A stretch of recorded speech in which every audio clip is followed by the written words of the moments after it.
Sutra Teratai yang Menakjubkan, Bab 7, Perumpamaan Kota Gaib, Sinvasyang Sutra Teratai, episode 1049. Disesuaikan dengan sifat hakiki yang tiada noda dan menegakkan sila murni. Disesuaikan dengan sifat hakiki yang tiada noda secara umum dinamakan sebagai praktik murni. Melatih diri dan merealisasikan jalan lurus dari bodi yang sempurna. Bodhisattva melatih 6 paramita dan segala praktiknya. Melatih praktik suci dengan perhatian benar berupa sila murni, samadhi, dan prajna. Disesuaikan dengan sifat hakiki. Sebenarnya bagaimana agar bisa sesuai dengan sifat hakiki? Yakni dengan dharma sejati. Bukankah kita setiap hari mengatakan ketulusan, kebenaran, keyakinan, dan kesungguhan? Ini adalah yang harus dipegang. Prinsip-prinsip menjadi manusia, khususnya insan suci, ke dalam membina ketulusan, kebenaran, keyakinan, dan kesungguhan, keluar memupuk cinta kasih, belas kasih, sukacita, dan keikhlasan. Inilah yang harus kita praktekkan dan tegakkan. Ini disebut disesuaikan dengan sifat hakiki. Harus dengan sepenuh hati mempraktikkan dan menegakkan kejujuran dan kesungguhan. Inilah sifat hakiki. Jadi, jika kita dapat dengan tulus dan pikiran yang murni, ini disebut disesuaikan dengan sifat hakiki yang tiada noda. Secara umum dinamakan sebagai praktik murni.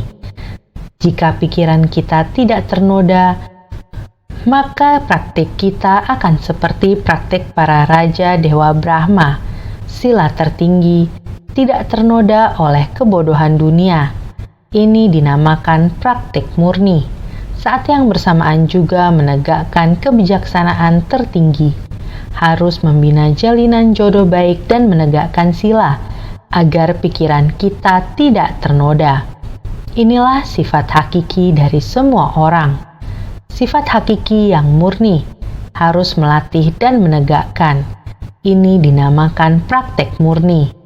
Jika kita tidak sungguh-sungguh melatih, tidak teguh pada pikiran kita akan mudah tercemar. Agar tetap murni, harus bersungguh hati, melatih tubuh dan batin kita tetap murni, tidak tercemar. Ini yang seharusnya kita praktek, melatih diri dan merealisasikan jalan lurus dari bodi yang sempurna. Ini adalah tujuan kita, melatih praktek murni hingga memperoleh pencerahan. Jalan lurus dari bodi yang sempurna. Berlatih diri adalah bertujuan untuk menghilangkan kebodohan batin dan cemaran noda. Memohon mendapatkan kesadaran. Jalan kesadaran ini disebut jalan bodi. Jalan bodi ini sangatlah sederhana. Selama arah tujuan kita tepat, dapat mempertahankan arah jalan kita, tidak menyimpang, dengan sendirinya kita akan berada di jalan menuju kesadaran. Juga jalannya sangat lurus ke depan. Sebenarnya berlatih diri tidaklah sulit, asalkan kita dapat meluruskan pikiran kita dikontrol dengan baik, bebas dari noda, batin lurus menuju jalan bodi yang hendak kita latih dan berharap dapat sempurna. Inilah jenis pelatihan diri. Pelatihan ini tidak hanya melatih diri kita sendiri atau hanya memberi manfaat pada diri kita. Kita juga harus dapat memberi manfaat pada orang lain, sehingga Bodhisattva melatih 6 paramita dan segala praktiknya. Ini adalah tekad dan ikrar yang kita bangkitkan, melatih untuk diri sendiri. Di saat yang sama juga harus memberi manfaat pada orang lain. Kita harus berjalan di atas jalan Bodhisattva. Jalan yang kita tapaki bukanlah kendaraan kecil. Kita harus melapangkan dada, juga merubah diri sendiri dan orang lain. Oleh sebab itu, kita sebagai bodhisatwa harus melatih 6 paramita dan segala prakteknya. Masuk ke dalam kumpulan masyarakat di antara para makhluk. Setiap makhluk memiliki tabiat masing-masing yang berbeda. Praktek yang kita latih harus dapat disesuaikan dengan para makhluk. Menyesuaikan dengan kerisauan dan kebodohan batin para makhluk, tidak terpengaruh oleh orang lain. Kita harus bertekad untuk menyelamatkan mereka. Buddha, beliau menganggap para makhluk sebagai anak lelaki, tidak akan melepaskan makhluk hidup manapun. Bolak-balik di 4 jenis kelahiran dan 5 alam tumimbal lahir, hanya untuk menyelamatkan semua makhluk hidup. Tapi kapasitas para makhluk hidup tidak teratur. Tabiat para makhluk hidup berbeda-beda dan beragam. Pencerahan agung Sang Buddha adalah bersedia untuk terus datang dan terus mengikuti penderitaan semua makhluk. Beliau memasuki penderitaan orang banyak untuk menyelamatkannya. Hati semua makhluk makin lama makin kompleks. Sang Buddha berharap agar lebih banyak orang membangkitkan tekad dan membangun ikrar, lebih banyak orang yang akan datang untuk menyelamatkan mereka pada saat yang sama. Jadi harap semua orang tidak hanya memberi kebaikan terhadap diri sendiri, harus secara bersama-sama memberi manfaat pada orang lain. Oleh karena itu, Sang Buddha membuka pintu kendaraan besar, Dharma dari kebenaran tunggal, berharap pencerahan kita tidak hanya untuk mencerahkan diri sendiri, tetapi juga membangkitkan tekad hati kita untuk menyelamatkan semua makhluk hidup. Ini adalah 6 paramita dan segala prakteknya. Dengan lebih banyak orang bersama, memasuki kerumunan orang banyak harus menggunakan berbagai metode. Maka, melatih praktek suci dengan perhatian benar berupa sila murni, samadhi, dan prajna. Yang perlu kita latih adalah setara dengan Buddha. Melatih Dharma yang diajarkan oleh Sang Buddha. Bagaimana Sang Buddha mengajari kita harus jujur, mengikuti ajaran Buddha dan mempraktikkannya dalam tindakan nyata. Perhatian harus benar, niat pikiran benar, perilaku diri lurus, perbuatan benar. Sifat hakiki kita tentu akan tetap murni. Kita tidak akan terkontaminasi oleh para makhluk. Kapasitas makhluk hidup awam sangat kompleks. Kita jelas tahu bahwa kapasitas semua makhluk hidup sangat kompleks. Makanya kita harus memasuki kerumunan orang banyak, mau membimbing orang, kita harus kukuh melatih diri sendiri dengan baik. Jangan sampai semula ingin mengubah para makhluk, malah diubah oleh para makhluk. Kita mau menjernihkan makhluk hidup. Jangan sampai para makhluk yang menodai kita. Maka kita harus menegakkan sila murni. Apabila kita bisa memegang teguh sila murni dengan baik, batin kita akan teguh. Hati teguh tidak bisa terpengaruh dari luar, mempengaruhi kita. Dengan demikian baru bisa memperoleh kebijaksanaan. Seandainya tidak, kehidupan kita sehari-hari hanya tahu saja sudah tahu, hal yang diketahui sangat banyak. Ini dinamakan pengetahuan. Semua orang mengatakan intelektual. Kamu tahu sangat banyak. Apa yang dikatakan saya mengetahuinya. Semua hal tahu. Namun prinsip kebenaran tidak bisa dibedakan dengan jelas. Hal ini benar, hal tidak benar. Benar dan tidak benar. Tidak bisa dibedakan dengan jelas. Dengan demikian batin kita akan mudah dengan kehidupan sehari-hari. Manusia, hal, benda sering bergejolak. Tidak bisa menenangkannya. Maka batin harus dalam kondisi samadhi. Harus hening. Meskipun orang di dunia rumit, masalah dunia, semua masalah adalah perangkap atau jebakan. Semua masalah adalah awal mula daya pikat. Awal mula daya pikat adalah kekotoran dari sifat kita. Kita sendiri yang menerima kondisi luar, yang menarik kita. maka sebersit kebodohan kita sendirilah yang menarik kekotoran dari kondisi luar, yang menggandeng kita keluar. Ini adalah tidak cukupnya tekad kita, tidak tumbuhnya kebijaksanaan kita, hanya mengetahui keadaan luar, tidak memahami inti dari penyebab masalah, tidak memahami pelajaran dari masalah. Maka seringkali sebenarnya pintar, namun karena kepintarannya membuatnya salah. Ini sering dikatakan oleh banyak orang, kita mempelajari menapaki jalan bodhisattva, ingin mempelajari ajaran Buddha, harus mempelajari dimulai dari menapaki jalan bodhisattva. Di organisasi kita yang besar ini, ada bodhisattva yang benar-benar dapat membuat orang tersentuh. Tekadnya sangat kuat. Dia mengikuti sila dengan baik. Sepasang suami istri, satu keluarga berpartisipasi. Selama 10 tahun, tidak sedikit bodhisattva yang seperti ini. Di antaranya ada sepasang suami istri. Berpartisipasi di Seci sudah lebih dari 35 tahun. Dimulai dari saya membicarakannya, ingin membangun rumah sakit di Hualien. Waktu pertama kali saya datang ke Taipei, sudah ada sekumpulan bodhisattva mendengar di Hualien kekurangan pengobatan medis, sulitnya berobat di Hualien.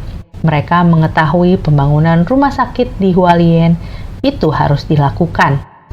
Membantu orang-orang di tempat terpencil seperti Hualien. Ada kesempatan untuk berobat. Maka sekumpulan bodhisattva mulai bertekad. Kita sering dengar mengenai Kaoli. Saat itu kehidupan keluarga dia sangat tidak bagus, namun cinta kasih dia sangat besar.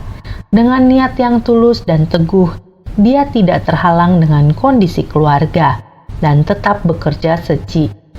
Tidak hanya menggalang dana dari orang lain, dia juga bekerja sekuat tenaga dia, bahkan menggunakan waktu tidur dia. Pagi-pagi jam 2 telah mulai membersihkan jembatan Huajiang. Uang dari pembersihan tersebut diberikan kepada master untuk membangun rumah sakit. Membahas tentang kisah dia benar-benar sangat panjang, tapi yang paling bersyukur adalah dia selalu membantu orang lain. Dia selalu bawa orang kembali ke Gria Jingse. Antaranya ada sepasang suami istri, pasangan Li Jiahua, yang secara khusus dibawa ke Gria Jingse. Jiahua dan suaminya sangat polos.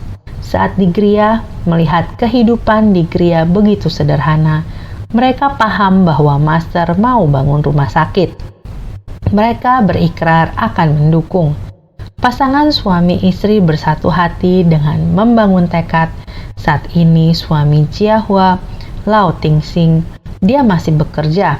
Dia adalah polisi. Namun ucapan istrinya, jika dia merasa benar, dia akan mendukungnya. Tidak hanya dukung, dia juga mempraktekkan apapun kegiatannya. Setelah dia selesai kerja, dia pasti ikut partisipasi dalam kegiatan itu. Ini adalah sepasang suami istri yang sangat giat, suami istri yang bersatu hati dan satu arah. Kesulitan sebanyak apapun yang dihadapi Seci, mereka selalu bersumbangsi dengan maksimal. Setelah dia pensiun, dia adalah tim komite pria yang paling awal pada saat itu. Mulai bergabung dari tim keamanan. Nomor komite prianya adalah 18. Angkanya begitu depan, menunjukkan dia begitu awal bergabung dengan Seci. Kemudian kita mulai memiliki Thai TV.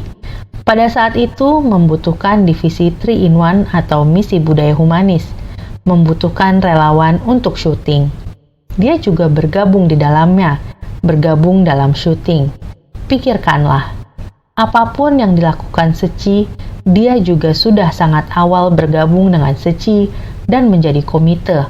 Kita mulai membutuhkan bantuan di Thai TV untuk merekam dan menyunting. Dia juga bergabung di dalamnya, belajar cara mengambil kamera dan merekam. Setelah rumah sakit Hualien selesai dibangun, dia juga bergabung menjadi relawan di rumah sakit. Semua hal dia dapat melakukannya. melakukan tugas sebagai seorang relawan. Dia terlihat dalam semua hal, namun dia masih terus berpikir bahwa demikian bersumbangsih masih belum cukup. Apa yang dapat saya lakukan untuk membantu guru? Selain terus mengumpulkan dana, rumahku masih ada beberapa banyak barang. Apa yang bisa diberikan kepada master? Membantu master untuk membangun apa yang dibutuhkan masyarakat, seperti sarana medis dan pendidikan. Pendidikan juga perlu dibangun dan media seperti TAI TV juga perlu. Manusia yang dapat mengembangkan jalan kebenaran, bukan sebaliknya jalan kebenaran yang membuat manusia berkembang. Hal yang baik harus diketahui oleh semua orang. Ini juga sangat penting. Segala pembangunan, mereka demikian terus bersumbangsih. Terpikirkan, di mana saya masih memiliki sebidang tanah. Segera mengambil akta kepemilikan tanah dan berkata kepada master, "Master, saya masih memiliki akta kepemilikan tanah ini. Saya mohon master menerimanya. Lihat apakah ingin digunakan atau ingin dijual. Menukarnya menjadi uang tunai untuk melakukan pembangunan yang kita butuhkan." Saya pun berkata, "Jika kita tidak membutuhkan ini, Anda harus menyimpannya." Dia berkata, "Bukan, kita pasti akan terpakai. Jika tidak, saya akan membuangnya. Guru, mohon berkati saya untuk menjualnya. Saya dapat menyumbangkannya. Ini dia."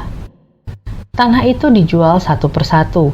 Ketika dia memikirkan di mana masih ada lagi, dia mengeluarkannya. Beginilah suami dan istri ini, satu tekad dan bersumbangsih dengan sukacita. Pikirkanlah, di mana saya masih memiliki rumah yang disewakan. Saya ingin mengambil rumah ini kembali dan menjualnya. Saya dapat memberikannya kepada guru untuk pembangunan. Jangan, kamu harus menyisakannya untuk anak-anak. Anak-anak besar dan kecil membutuhkannya. Tidak perlu, master. Apa yang perlu saya siapkan untuk anak, sudah saya siapkan semua. Mereka semua memiliki keluarga sendiri. Ini adalah kami yang tua berdua. Diceci, tubuh kami berdua yang tua ini juga tidak membutuhkan banyak uang. Kami juga bisa menjadi silent mentor. Waktu tidak ada apa-apanya.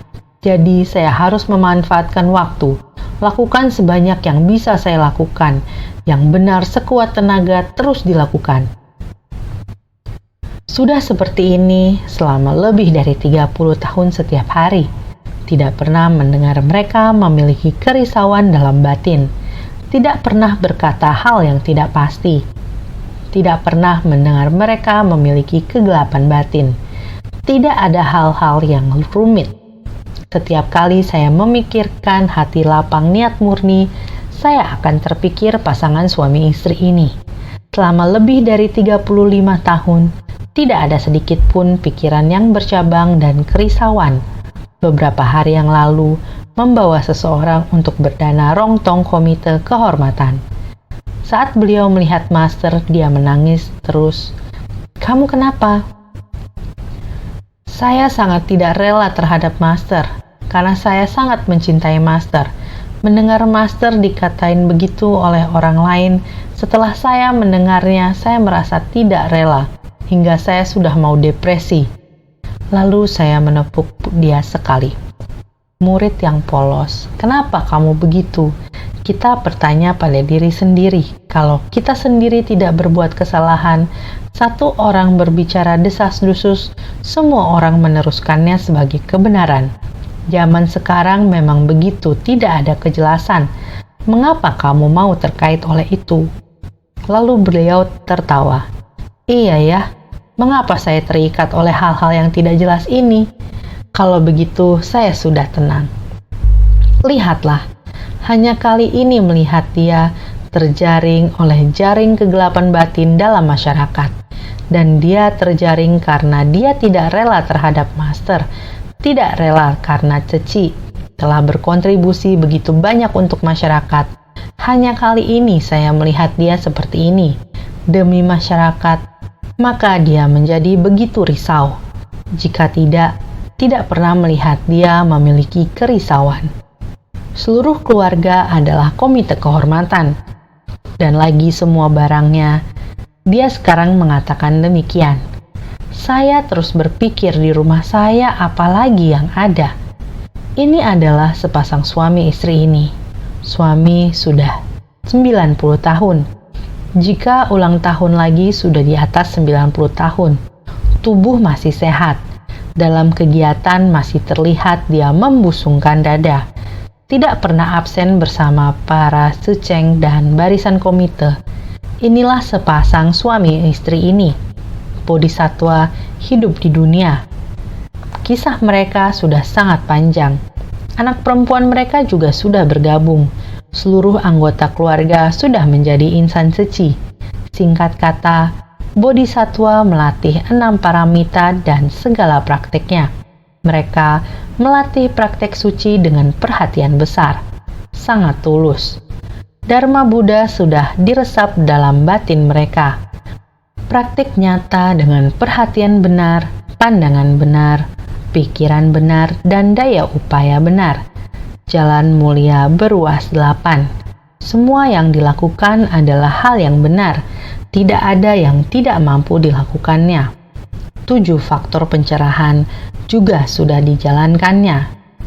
37 faktor pendukung menuju pencerahan, 37 jalur dharma yang mana tidak dipraktekannya. Semua sudah dipraktekannya. Orang yang menjalankan sila, samadhi, dan kebijaksanaan. Melihat sepasang suami istri ini benar-benar membuat saya sangat terharu. Maka disesuaikanlah dengan sifat hakiki yang tiada noda, secara umum dinamakan sebagai praktik murni. Maka kita harus bersungguh-sungguh dalam hal melatih kebajikan tertinggi dan menegakkan sila tertinggi. Setelah kita memahami, kita harus mempraktikkan dalam tindakan nyata. Jalan Bodhi adalah sebuah jalan yang sangat lurus. Jika titik permulaan sudah benar, berjalan maju terus ke depan, orang lain tidak akan mampu mempengaruhi kita. Inilah Bodhisatwa, memberikan manfaat kepada diri sendiri dan orang lain. Demikianlah praktisi yang melatih 6 paramita dan segala prakteknya, dan juga adalah Bodhisatwa. Maka, melatih praktek suci, kita harus bersungguh hati, bukan tidak sanggup melaksanakannya. Sila murni, sila, samadhi, dan kebijaksanaan tidaklah jauh dari kita. Ada di sekitar kita, di dalam tindakan nyata kita. Maka kita, apa yang dapat dilakukan oleh orang lain, kita juga harus mempelajarinya. Naskah sutra yang sebelumnya menjelaskan demikian. Juga dikarenakan tidak lagi merasakan segala fenomena dharma. Seperti suami istri Tuan Liao. Lihatlah, di luar sana, sesiapa sedang melakukan apa, mengatakan apapun, tidak akan mempengaruhi mereka jika ingin bertindak. Memilih hal-hal yang benar, lalu laksanakan, itu sudah pasti benar. Tidak peduli orang sekitar atau lingkungan yang bagaimana, mereka tidak akan terpengaruh oleh orang lain. Tidak ada kebodohan batin, tidak ada pikiran yang bercabang-cabang, tidak ada noda, tidak tercemar oleh segala kebodohan batin dan fenomena jahat. Disebabkan oleh itu, maka batin memperoleh pembebasan dari segala kebocoran. Juga dikarenakan tidak lagi merasakan segala fenomena dharma, batin memperoleh pembebasan dari segala kebocoran.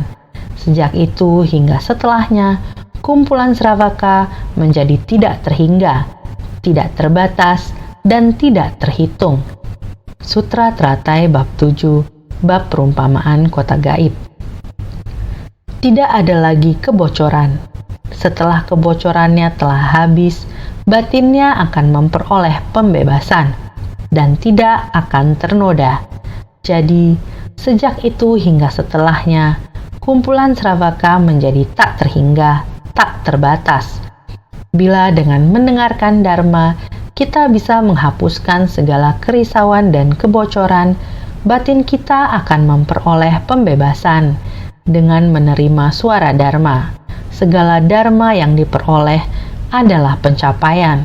Setelah mendengarkan suara, menerimanya, dan setelah memahami Dharma, Sravaka dengan sendirinya akan memperoleh pembebasan. Ada banyak orang yang seperti ini, tidak terhitung jumlahnya.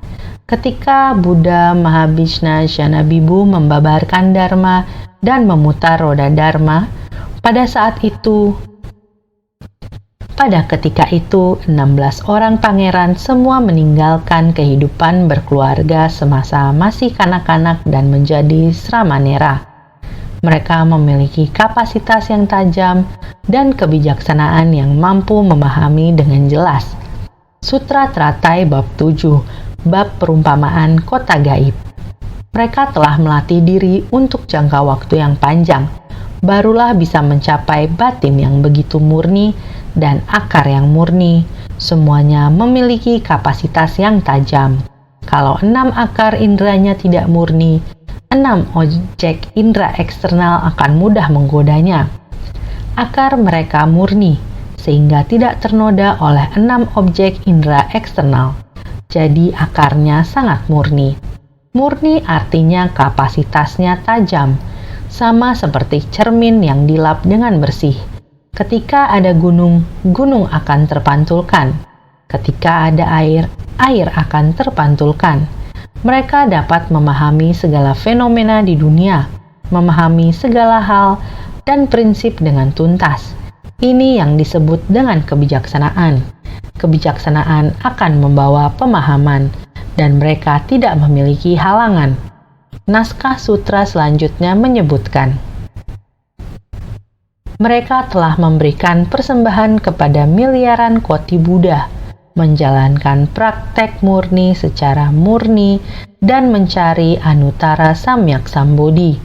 Mereka serempak berkata pada Buddha, Bhagavan. Sutra Teratai 7, Bab Perumpamaan Kota Gaib. 16 pangeran ini juga ada di persamuhan. Yang mereka mengerti adalah kapasitas tajam. Sebelumnya adalah Raja Dewa Surga Brahma memohon Dharma.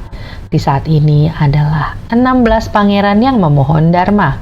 Mereka memiliki kapasitas yang tajam, karena di masa lalu mereka telah memberikan persembahan kepada miliaran koti Buddha, sehingga mereka memiliki kapasitas yang tajam. Ini adalah proses masa, menggunakan waktu yang lama untuk melatih praktek murni, bukan hanya mempersembahkan, juga praktek dalam tindakan nyata melatih praktek murni kebajikan terunggul, sila terunggul, menggunakan waktu yang lama terus melatih diri di dalam Buddha Dharma. Dengan melatih diri seperti ini, yang mereka cari adalah Anuttara Samyak Sambodhi, adalah pencerahan sempurna yang tiada tara. Ini adalah yang mereka cari. Oleh karena itu, 16 pangeran bersama-sama serempak berkata pada Buddha, bersama-sama untuk memohon Dharma, memohon pada Sang Buddha. Mereka telah memberikan persembahan miliaran koti Buddha. Pada masa lampau pernah memberikan persembahan kepada banyak Buddha, telah memupuk berkah secara luas, dan menanam kebajikan secara mendalam dengan tekad mencari buah kebudaan dalam urusan duniawi, berbakti, dan hormat kepada orang tua mereka. Kita sekarang, mereka telah memberikan persembahan miliaran koti Buddha, membuktikan bahwa di masa lalu mereka telah mencari Buddha Dharma. Tidak mudah untuk bertemu dengan seorang Buddha terlahir di dunia, telah melewati miliaran koti Buddha. Setiap Buddha, mereka semua mengikuti Sang Buddha melatih diri, memberi persembahan, lihat berapa lama waktunya. 16 pangeran ini mengikuti miliaran koti Buddha di kehidupan ke kehidupan.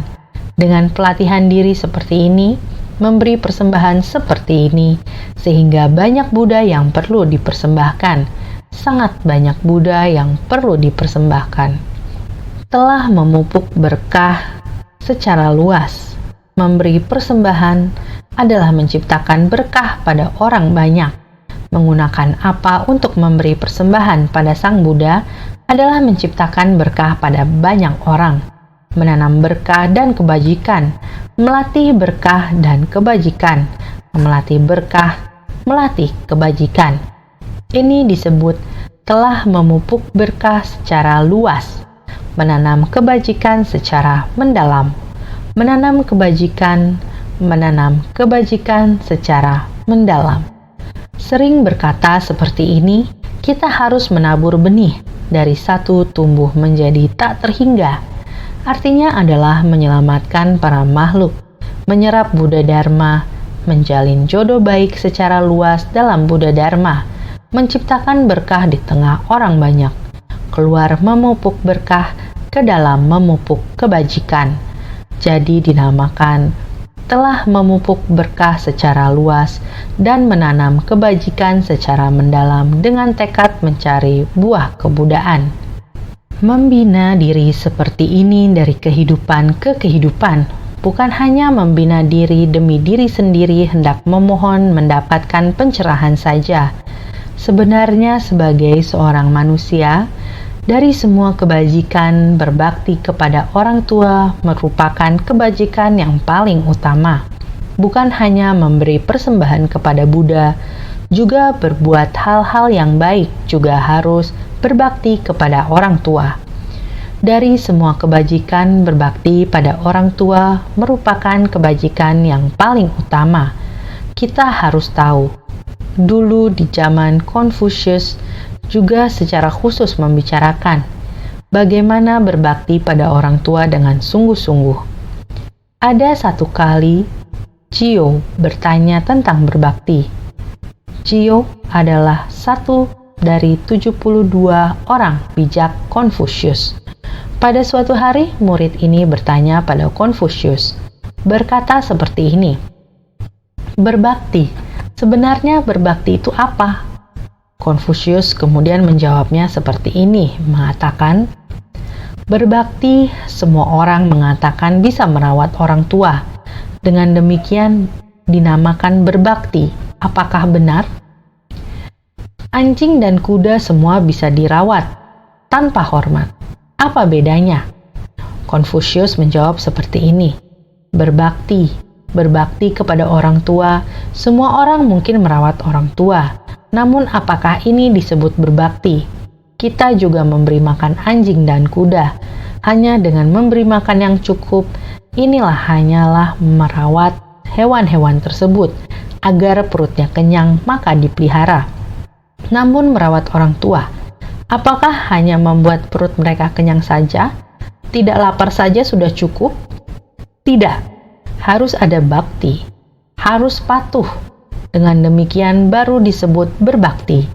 Disinilah orang di dunia harus bersungguh hati sebagai landasan sehingga disebut sebagai manusia.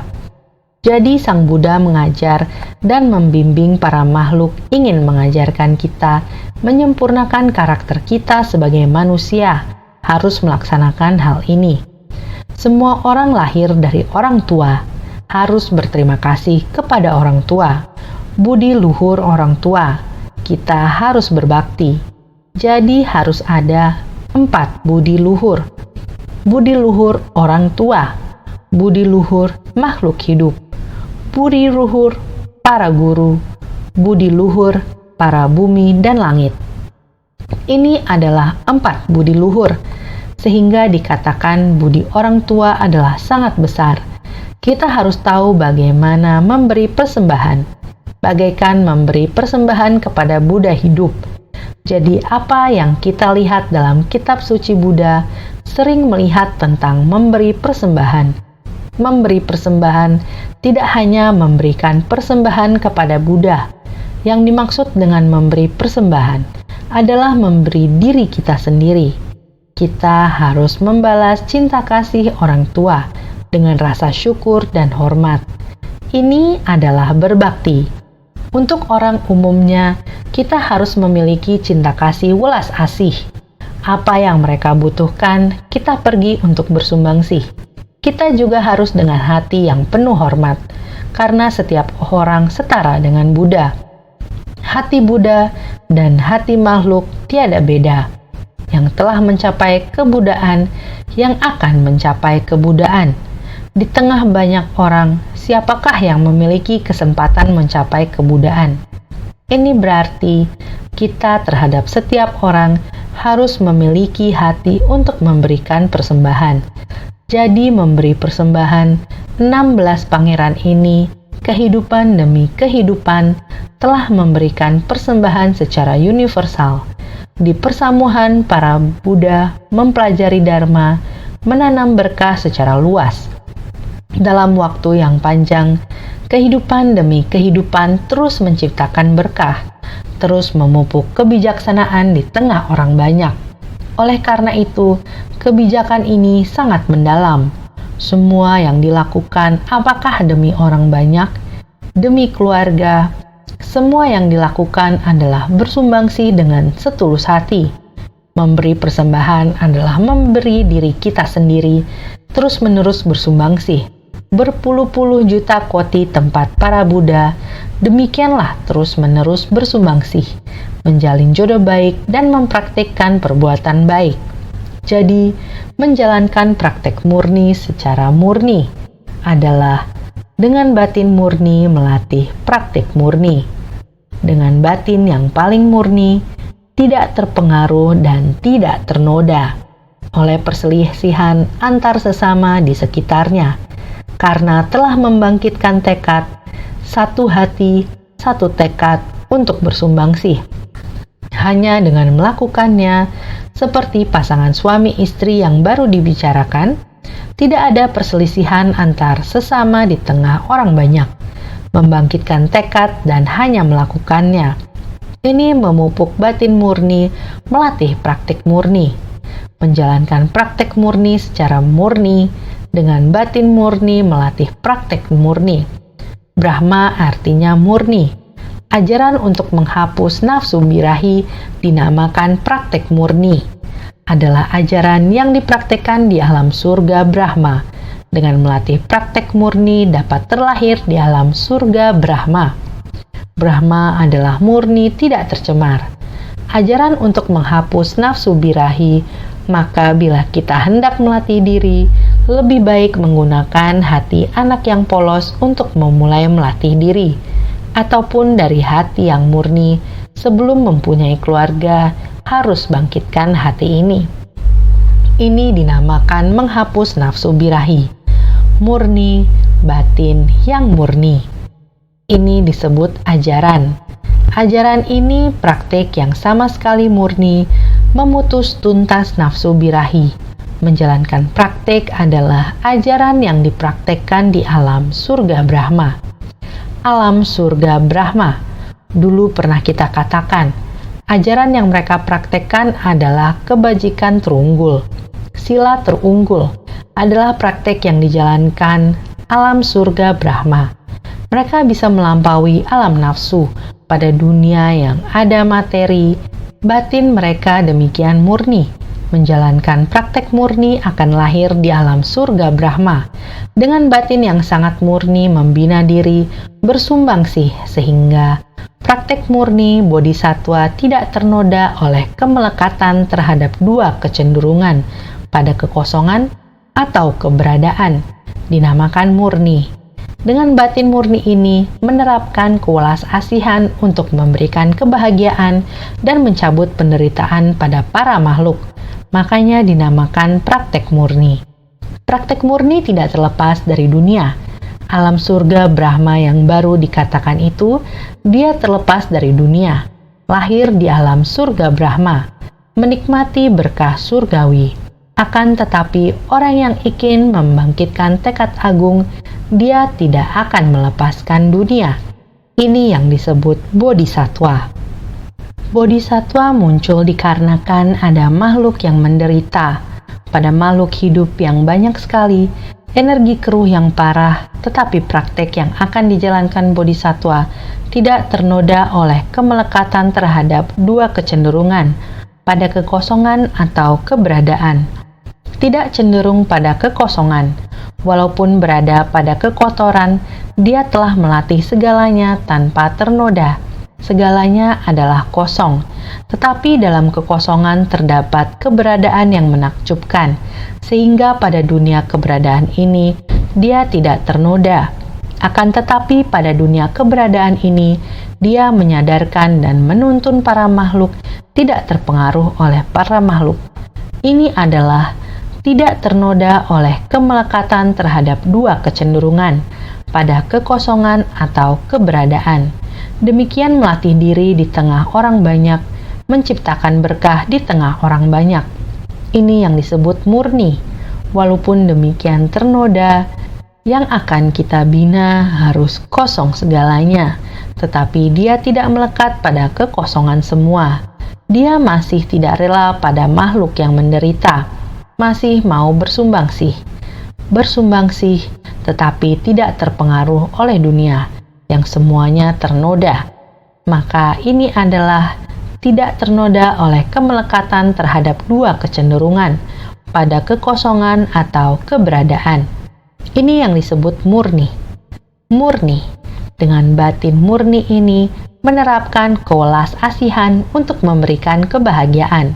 Dengan batin yang murni masuk ke tengah orang banyak, menggunakan kewelas asihan di tengah orang banyak kepada para makhluk memberikan kebahagiaan, yaitu memberi segala kebahagiaan pada para makhluk dengan mencabut penderitaan para makhluk. Para makhluk memiliki berbagai macam penderitaan jasmani dan batiniah, dan juga penderitaan langit dan bumi yang tidak selaras, dan juga penderitaan di dunia dengan berbagai macam ketidakkekalan. Penderitaan begitu banyak, harus menggunakan dharma untuk mencabut penderitaan mereka. Penderitaan berwujud, dicabut demi mereka. Penderitaan batin yang tak berwujud, kita menggunakan kebijaksanaan untuk menuntun mereka, supaya mereka aman dan tentram, supaya batin mereka merasa bahagia dan tidak ternodai oleh hal-hal ini.